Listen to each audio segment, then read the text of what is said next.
Título: A Santíssima Trindade, o Deus único revelado em 3 pessoas eternas. Comentarista: Douglas Batista. Lição 11. O Pai e o Espírito Santo. Data: 15 de março de 2026.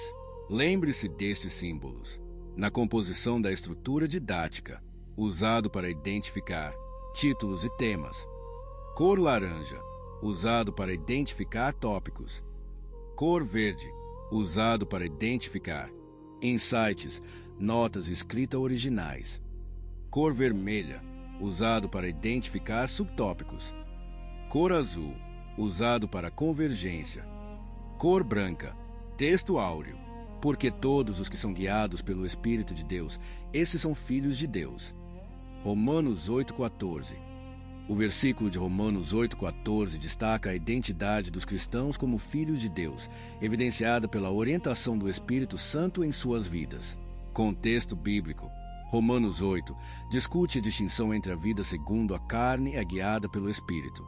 Paulo enfatiza que ser conduzido pelo Espírito significa mortificar as obras do corpo para viver verdadeiramente, superando a condição de escravidão ao pecado.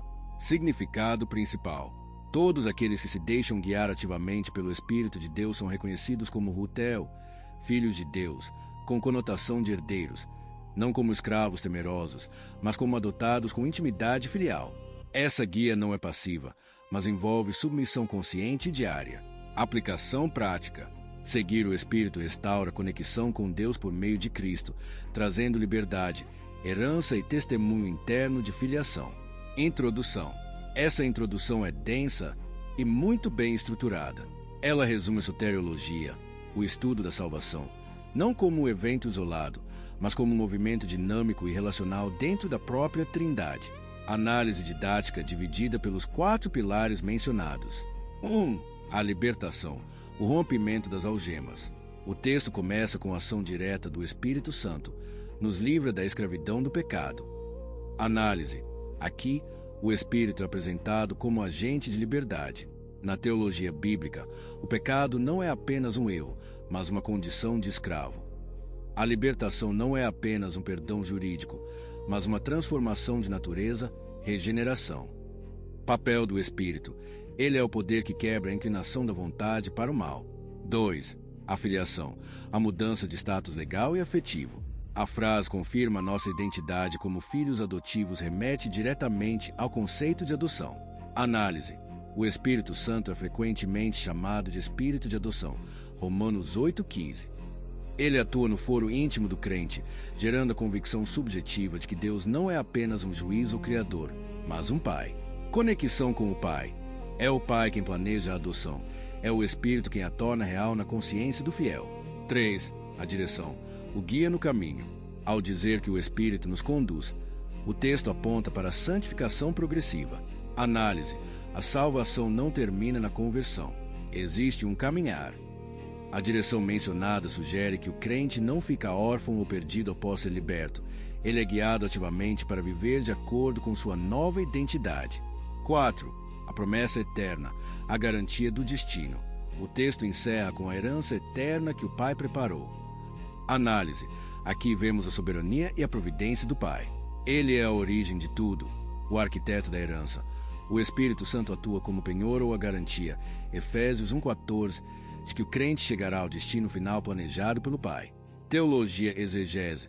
A exegese é a interpretação minuciosa, crítica e profunda de um texto bíblico, jurídico ou literário, buscando revelar seu significado, sentido e alcance originais. Síntese da ação conjunta. Para facilitar a visualização dessa dinâmica, podemos resumir a introdução assim: agente, ação descrita, resultado para o crente. O Pai preparou a herança e a adoção, segurança e destino. O Espírito liberta, confirma e conduz, experiência e vida diária. O famoso escudo da fé. Diagrama visual clássico usado para explicar o dogma da Santíssima Trindade.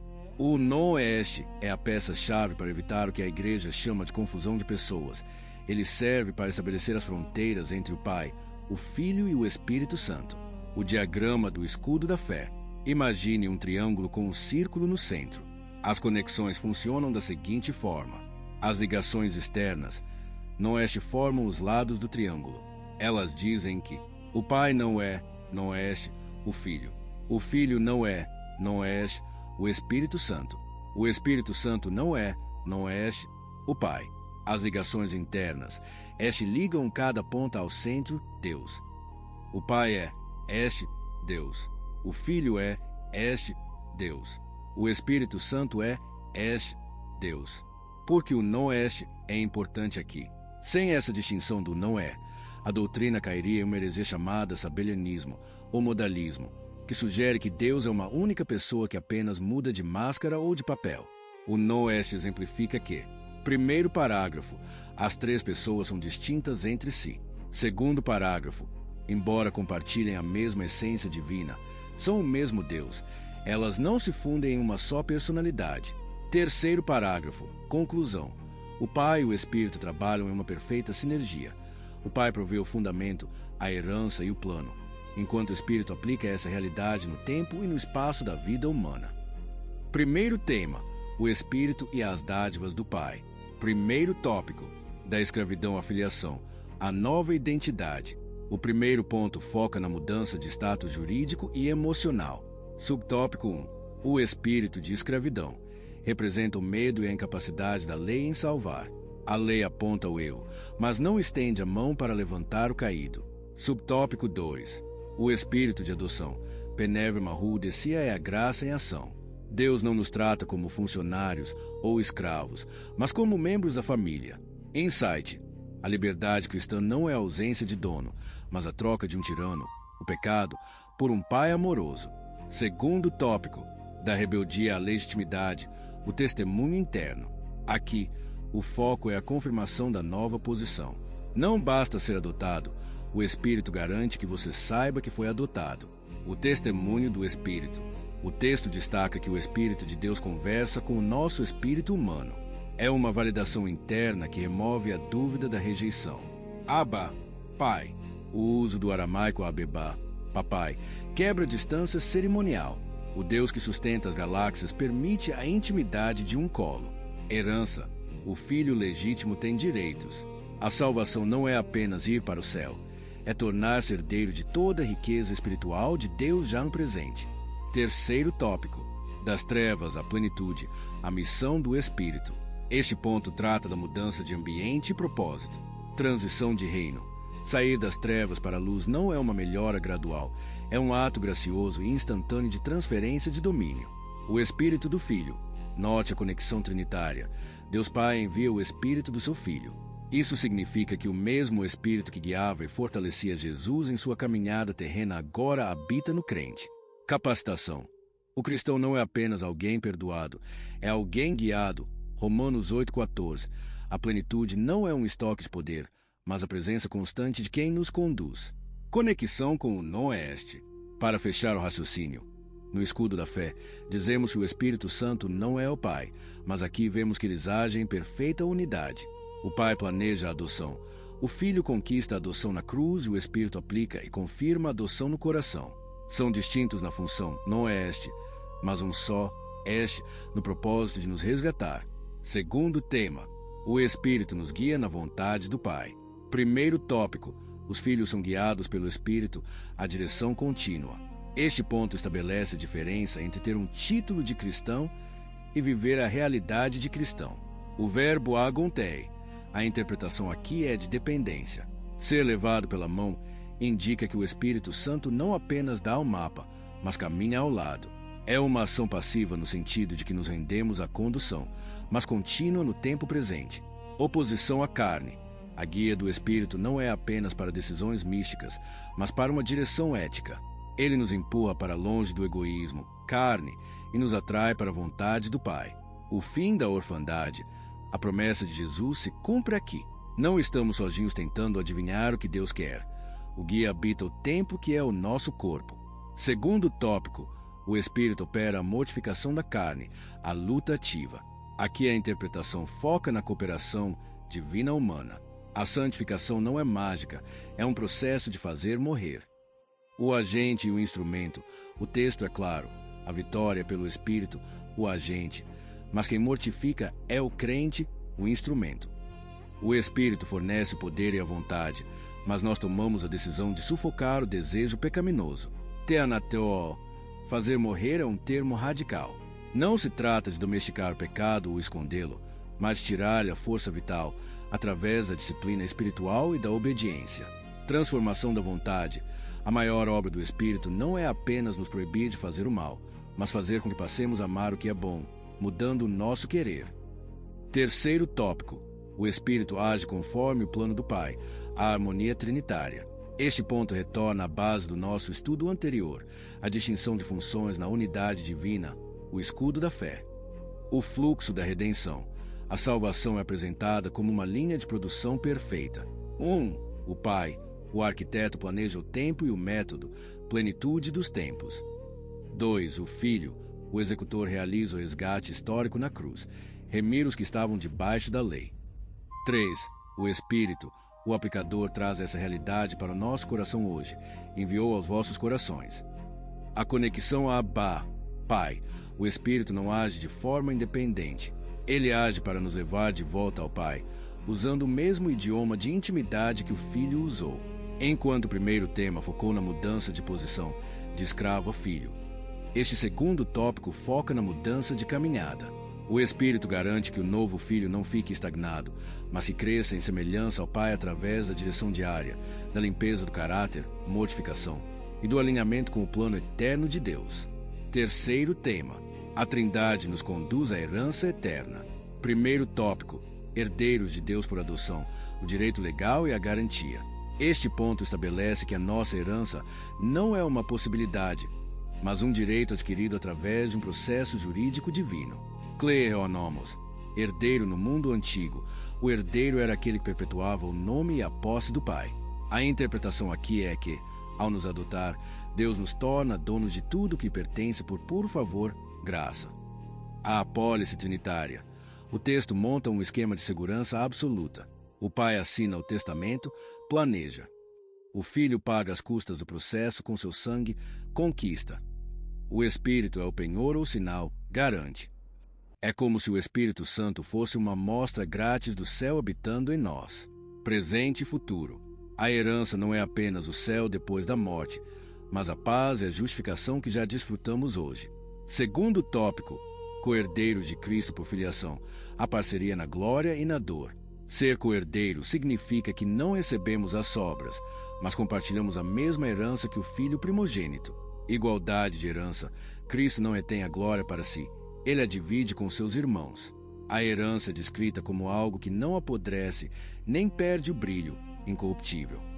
A condição da cruz. A interpretação aqui é realista e pé no chão. Para Paulo, a coroa é inseparável da cruz. Ser co-herdeiro de Cristo significa segui-lo em seu caráter, o que inclui enfrentar sofrimentos e renúncias neste mundo. O sofrimento cristão não é falta de sorte, é preparação para a glória. Propósito eterno. As aflições atuais são lidas como pequenos investimentos comparados ao peso eterno de glória que está por vir. Terceiro tópico. O Pai administra o tempo da herança, a soberania sobre o relógio. O último ponto destaca a paciência e a confiança na cronologia de Deus. A meninice e a tutela. A metáfora do herdeiro menino sob tutores explica que, embora a promessa exista, há um tempo de maturação. Na história bíblica, foi a transição da lei para a graça. Na vida individual, é o nosso crescimento espiritual. Kairos, o tempo oportuno diferente do tempo do relógio Kairos. O Kairos é o tempo da oportunidade divina. O Pai sabe o momento exato em que estamos prontos para receber certas porções da herança. Confiança no administrador. A conclusão é de descanso. Se o Pai controla o advento do Messias, o macro, ele também controla os detalhes da nossa vida, o micro. Nada chega atrasado ou adiantado para quem confia na administração do Pai. Síntese final da interpretação. Ao olharmos para os 3 tópicos que analisamos, vemos um ciclo completo. 1. Fomos identificados como filhos, adoção. 2.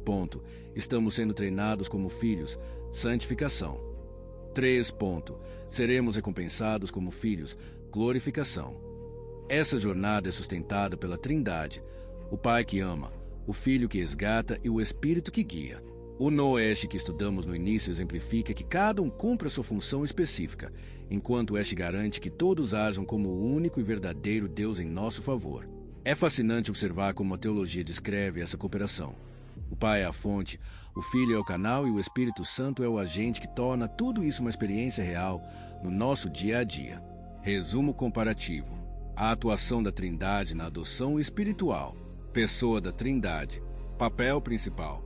Ação específica na jornada. Resultado no fiel. Pai, o arquiteto, planeja a redenção e adota o órfão espiritual por sua vontade soberana. Adoção. Filho, o Redentor, executa a obra na cruz, removendo a barreira legal do pecado e tornando a adoção possível. Acesso, intimidade para clamar a Abba, Pai. Espírito Santo, o penhor e guia, aplica a obra no coração, testifica a filiação e capacita a mortificação da carne. Transformação, mudança de caráter e guia contínuo. Essa visão da Trindade trabalhando em conjunto muda completamente a percepção de esforço de fé, transformando em uma resposta de gratidão a um plano que já foi perfeitamente arquitetado. Espero que tenham gostado do subsídio teológico. Até a próxima EBD. Se gostou mesmo, dê um joinha, curta o vídeo e não deixe de comentar. Só assim poderemos interagir a temática atual e a da próxima semana. Quase me esqueci, você também não deve. Inscreva-se no canal Declaração Pública da Fé, por evangelista Denilton Costa. Se você gostou desse conteúdo, inscreva-se no canal Declaração Pública da Fé, ative o sininho na opção todas e compartilhe em grupos ministeriais e de escolas bíblicas dominicais e com todos aqueles que são amantes do conhecimento da Palavra de Deus. Até a próxima EBD.